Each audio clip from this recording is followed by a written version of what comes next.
before you understand what's going on, you're like, what the heck is this? My brain just said it looks complicated. But then when you figure out how it works, it's like, oh, it's okay, that makes more sense. This is a slightly separate topic we're going to dive into, but the ability to make things 3D instead of 2D, like on a screen, just opens up so many more avenues for communication in general. The future of music. The future of music. The future of music. The future of music. The future of music. The Future of Music podcast. Hey, welcome. As always, we are here, as always, as well as always. And the Future of Music podcast. That's what we're doing here. It's where we show you how to survive and thrive in the future of music. I am Ryan Withrow, one of your hosts. I'm a little more red than normal. I'll just do this because, I just got to flaunt what I got, and that is a sunburn. A real bad sunburn, John. NASCAR sunburn. It's good. Man, yeah, I feel like I did. Instead, I went to Besame Mucho. I saw all of the Latin music that my little heart desires over the weekend, but forgot sunscreen. So that's what I look like right now. So there you go. Just wanted to show you that. I joined by Jonathan Boyd over here. Jonathan, it's good to see you. Nowhere near as burned as I am, so good job. You did good work this weekend on skincare. But aside from skincare, I'm excited for today. I can't wait to talk about something that is blowing my mind a little too much, and I can't wait to dive in. So, John, what are we talking about today? Yep. So this is actually something that I don't think we saw coming. We never really talked about this, but in hindsight, it's going to make perfect sense when you see it. So we all know Apple is a huge company. There's a bunch of buzz about the Apple Vision Pro, right? But now they've reimagined the way that you work and record and you interface with a DAW, a digital audio workstation. So if you can picture somebody in the studio, back before computers, you probably imagine somebody leaning over a soundboard, turning some dials, looking through a window at people recording, right? Then on the computers, you have this stacked layer of tracks and you have to scroll through and it gets really messy and your file is like 1 billion years long. And it's really kind of hard to navigate any kind of big file. But Apple has actually reimagined the way that you can interface with all of your tracks and how do you actually, in an immersive type experience, how do you actually interact with your tracks and mix in that way? And it's really exciting. So that's what we're going to dive into today. And also exciting is when you take a moment and you click like, subscribe, and the alerts so that you're notified of every time we do a show, and make sure you follow on your favorite podcast platform. Yeah, today we're going to talk about something called RipXDo, which is, they maybe want to name it different. I don't know, but it could work. But that's all right because I think we've been talking mainly about Quest and how Quest 3 has all this capability of mixed reality and editing music. And we've also done like an overview of Apple Vision Pro and having separate windows open and how revolutionary that is, being able to have like your DAW window in front, all of your mixers, all of your instruments, everything. But that's still looking at essentially a screen. It's just not an actual screen. It's just an imagined screen in your Vision Pro that's right in front of you. And this is the first time that in a long time I've seen something that I never considered would be beneficial or helpful. And as I watched the video that we'll watch here in a few, it started to click. What is wrong with the way we work in digital audio workstations the way we do now and how much that needs to change? So let's talk about first, what is this? So it's the first Apple Vision Pro DAW. RipX, it's the first music production software designed specifically for the use in Apple Vision Pro. And the 3D display, that's the key here. We're going to talk about it being a 3-dimensional display rather than just the single screen that we talked about. It's actually projected in your room as you're wearing the headset on your face. You get a familiar DAW interface to work with, but what makes it unique is that 3D element. So it allows you to literally walk up to your project and start to see your project in a completely new way. That is the reason I'm bringing this to us. So let's take a look, John. It's a quick 30-second video. If you're not watching on YouTube, make sure you do. I'll link the actual YouTube video in the show notes if you need that as well. But this is 30 seconds that made me reimagine what I've been doing in my life for a long time. So check it out.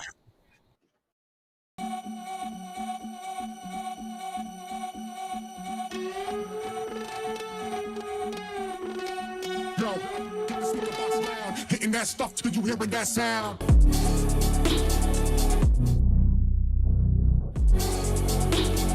Hitting that stuff till you hearing that sound.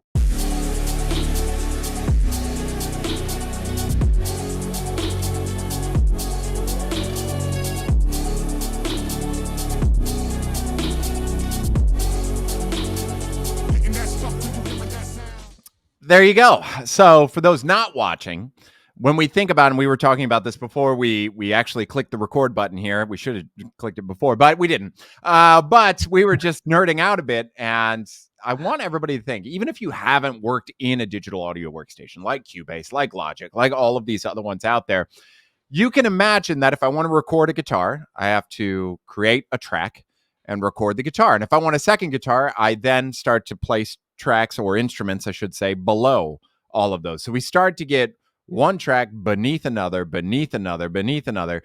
And when you're listening to really well-produced music, sometimes you're listening to 150 tracks on a digital audio workstation, just all working together. But to get from number 1 to number 50, you have to manually scroll and find it and go down to the bottom and be like, this is the track I want to manipulate. This is fine. This, if you didn't watch the video, takes that idea and stacks everything on top of each other with different color coordination and different visibility to be able to see everything going on in the track all at once in one screen. And if you want to dive into it, quite literally, you can start to walk through all of your individual tracks that are added up together and stacked on top of each other to change them and manipulate them. So if I know that that guitar that I deemed the color red, I could see it there. I need to make a change to one of those notes. I can physically walk into my DAW and find that track and manipulate it and change that track. So you're actually able to see your entire production in one concise screen, 3-dimensional view, and you're able to make those changes just at a visual glance rather than taking the time and scrolling through and going through the process. But John, that's the first time you saw the video. What's your initial feeling? What resonated in you? What emotions came up? Yeah, so the first thing is I have to say that RipX kind of sounds like I'm walking through Walmart and I stumble on the Hot Wheels section and I find the 88 cent for sale. I come across the green RipX. But anyway, other than that, great name and good job, Apple. No, for real, it's really cool.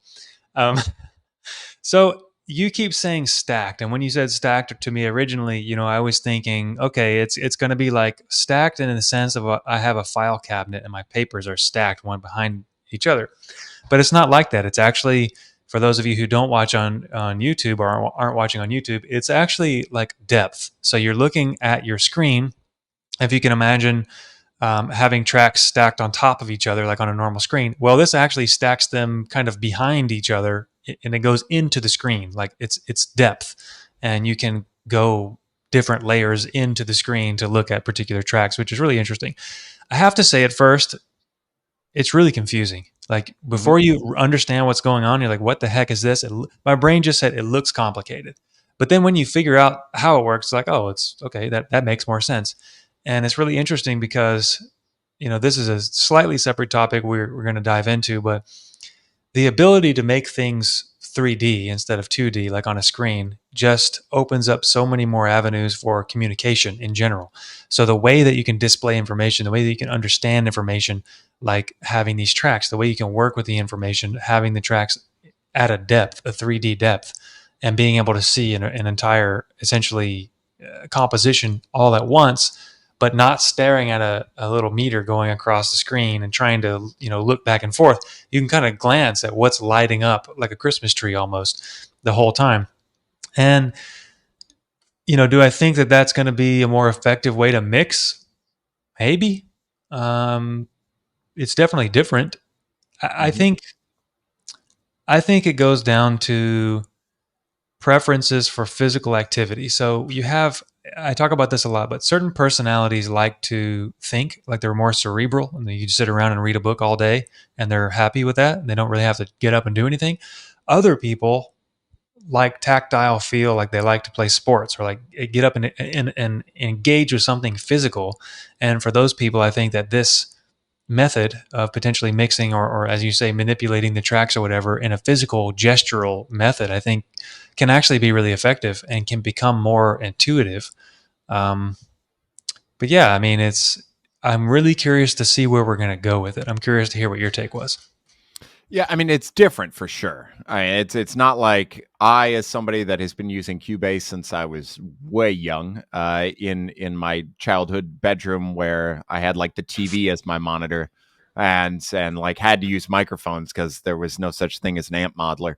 Mhm. So like I've been doing it for years like that. So is it a learning curve that I would envision? Oh yeah, absolutely. But when you start thinking about the problems that you just when you're doing a typical recording now, you have problems that you just understand are problems that are going to exist. They're not going to get fixed. Like it's Mhm. just something you have to work with your whole life in the process. One of those, an example of that, is as you're listening back to the song in a mix and a DAW, and you hear something off. We all know that you have to actually scroll through and be like, "Where's that coming from? Like, Yeah. where is it? I think it's this track," and then you're like, "It's not that track. What is it?" And it just takes time and patience, and it's a pain Hmm. sometimes to actually work within that. Having the ability to stand back and listen to a mix and go, something's off there. That's the only track that's actually illuminated. Like I can Yeah. see it right there. That's obviously what I need to fix or change. I think that this is going to be really good for people that are more into electronic music, Yep. because it's just right there. You can see everything easily. I don't know if Mhm. you noticed, but in the video, there's a digital version, like a non-physical MIDI keyboard, Yep. right in there as well. So you've got your instrument right there. You've got the mix station. You have everything, and yeah, I think there's something, at the very least, what we should start to see with all this technology that we've talked about. I mean, not just this. We've talked about other applications that are doing similar work, just in a different way.